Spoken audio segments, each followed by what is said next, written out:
रबीउल अव्वल का महीना चल रहा है। हमारे बहुत सारे भाई हमारे भाई हैं, और अभी बनारस से 100 किलोमीटर दूर एक जगह है, मछली शहर जौनपुर में एक इलाका है। रबीउल अव्वल का प्रोग्राम था, हमारे बरेलवी भाइयों ने हमें दावत भी दी थी, बुलाया था। वहां भी मैं गया, अल्लाह के रसूल की सीरत बयान करके आया हूं। बड़े फख्र से वहां के लोग बता रहे थे, शेख साहब, मौलवी साहब, आपको कल आना चाहिए था, देखते कितना बड़ा जुलूस हमने निकाला था। मैं तो मुस्कुरा के रह गया, क्या करूं भाई, इनके इलाके में कुछ बोलूंगा तो मार पीट के भगा देंगे।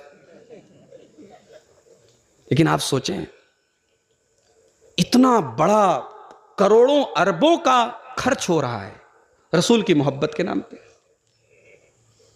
और क्या मजाल है, आप मोहब्बत रसूल का जो जज्बा है, एक टाइम की नमाज पढ़े ना पढ़े, 12 रबीउल अव्वल का मौका आने के पहले छत के ऊपर अस्सलातु वस्सलामु अलैका या रसूल अल्लाह का झंडा जरूर लग जाएगा।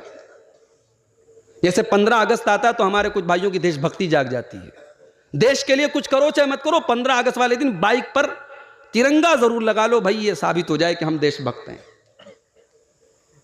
रसूल से मोहब्बत भाई कौन नहीं करता, रसूल की मोहब्बत ईमान है। मगर इस मोहब्बत में हम इतना आगे निकल गए कि हमने रसूल की पैदाइश के दिन वो काम किया कि अगर अल्लाह के रसूल आज हमारे सामने बाहयात होते तो सजा देते हमें कि तुम मेरे नाम पर ये कर रहे हो। कहीं केक काटी जा रही है, कहीं डीजे बज रहा है, कहीं नाच गाना हो रहा है, कहीं बेपर्दगी हो रही है, कहीं बेहयाई हो रही है। ये वो चीज है जिसे शरीयत में गुलू कहा गया, किसी की मोहब्बत में हद से आगे निकल जाना। ईसाइयों ने हजरत ईसा अलैहिस्सलाम की मोहब्बत में गुलू किया, उनको अल्लाह का बेटा कहने लगे, नफरत में नहीं मोहब्बत में कहा। अल्लाह ने ईसाइयों को खिताब करके कुरान में कहा, या अहलल किताब ला तगलू फी दीनिकुम, ऐ अहले किताब, ऐ यहूदियों, ऐ ईसाइयों, तुम अल्लाह के दीन में गुलू मत करो। गुलू का मतलब जानते हो? चलो गुलू का मतलब बता देता हूं, आज की पूरी तकरीर में यह सबसे अहम बात है, इसको लेके चले जाओ। गुलू किसको कहते हैं? गुलू कहते हैं किसी चीज को उसकी हद से बढ़ा देना। भाई 5 नंबर का जूता अगर आपको आता है और आप 9 नंबर का जूता पहन के चलेंगे, जूता बड़ा शानदार है, डिजाइन बहुत अच्छी है, चल नहीं पाएंगे आप। और चल भी लें किसी तरीके से तो जमाना आपको कहेगा भाई बड़े बेवकूफ आदमी हो, भाई तुम्हें 5 नंबर का जूता आता, तुम 9 नंबर का क्यों पहन के चले हो। यही गुलू है। अल्लाह के नबी हज कर रहे हैं, 10 तारीख को शैतान को कंकरी मारी जाने वाली है। अब्दुल्ला इब्ने अब्बास से कहते हैं, अब्दुल्ला इब्ने अब्बास जाओ मेरे लिए कंकरी लेके आओ। इब्ने माजा की रिवायत है, नसई की रिवायत है, अब्दुल्ला इब्ने अब्बास कहते हैं मैं चने के बराबर छोटी छोटी कंकरी लेकर के आया और अल्लाह के नबी के हाथ में रख दिया। नबी ने कंकरियों को देखा, आपने फरमाया बिअमसालिहा उला, अय अब्दुल्ला तुमने बड़ा सही काम किया है, ये बिल्कुल सही तुम कंकरी लेके आए हो, इतनी ही बड़ी कंकरी से शैतान को मारना है। अच्छा एक बात बताओ, मिना में जो कंकरी मारते हैं, जाहिर है वो एक अलामत है, एक निशानी है, कोई ऐसा थोड़ी हमारे सामने शैतान खड़ा और उसे मार रहे हैं।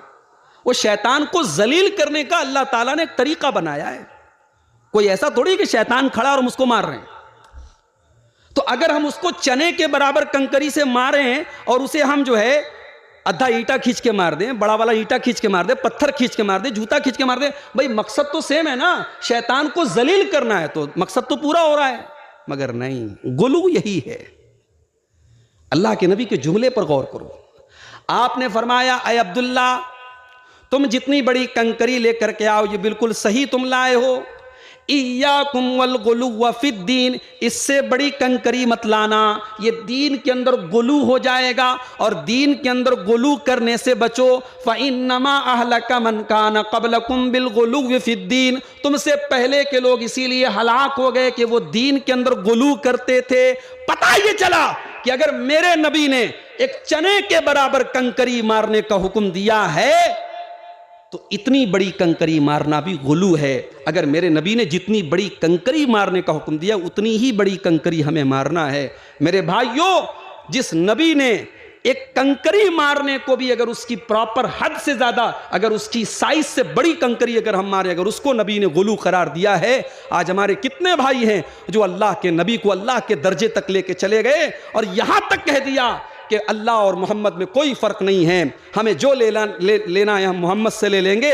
और जिन्होंने अपने इमाम का और अपने पीर का और अपने बुज़ुर्गों का इतना दर्जा ऊंचा कर दिया कि अपने पीर और फ़कीर और अपने बाबाओं और अपने बुज़ुर्गों को यह मकाम दे दिया कि वो जिसको चाहेंगे कब्र के अजाब से बचा लेंगे, उनका दामन पकड़ के जो चाहेगा जहन्नम से बच जाएगा। तो मेरे भाइयों, क्या ये गुलू नहीं है? अल्लाह का अजाब गुलू से भी आता है।